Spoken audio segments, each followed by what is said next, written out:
The habitable zone, often referred to as the Goldilocks zone, is the sweet spot around a star where the conditions are just right for water to remain in liquid form.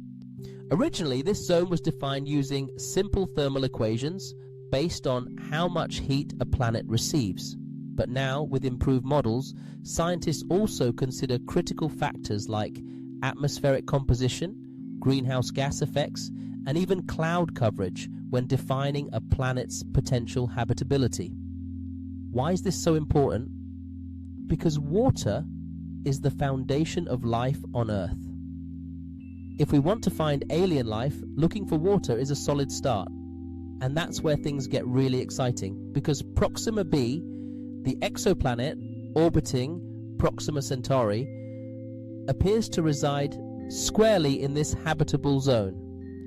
In August 2016, astronomers announced something incredible. They had discovered a rocky world, only 4.7 million miles, or about 7.5 million kilometers, from its host star. This world, Proxima B, is approximately 1.3 times the mass of Earth, which means it's likely a terrestrial planet with a solid surface, not a gas giant.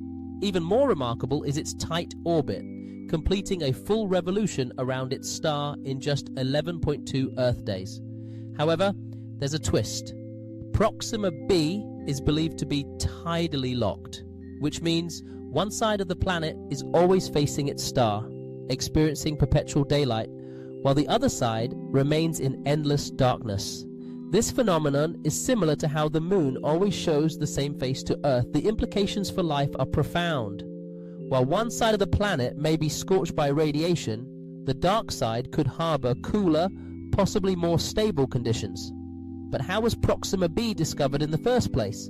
That credit largely goes to the Kepler Space Telescope, launched by NASA in 2009. Kepler revolutionized exoplanet discovery using a simple yet ingenious technique known as the transit method. By observing the tiny dimming of a star's brightness when a planet passes in front of it, Kepler was able to identify thousands of new worlds, confirmed exoplanets to be exact, before it ran out of fuel and was retired in 2018.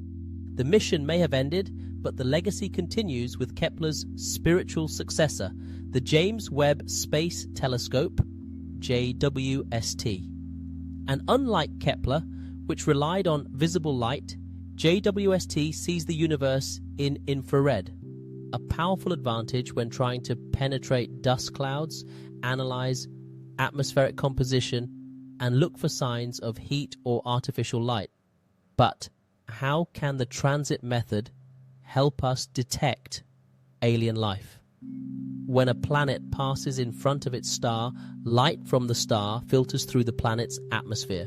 By splitting this light into different wavelengths, scientists can deduce the atmospheric composition of the exoplanet. For example, if water vapor, carbon dioxide, or methane is present, they absorb light at specific wavelengths. These absorption patterns act like fingerprints, telling us what's in the air. In some cases, the planet may even pass behind the star, a moment called a secondary eclipse.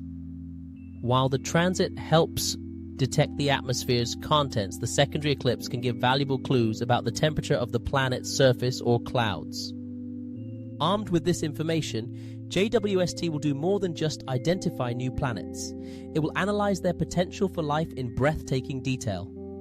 And now, with its sights set on Proxima B, JWST may be on the verge of revealing something historic.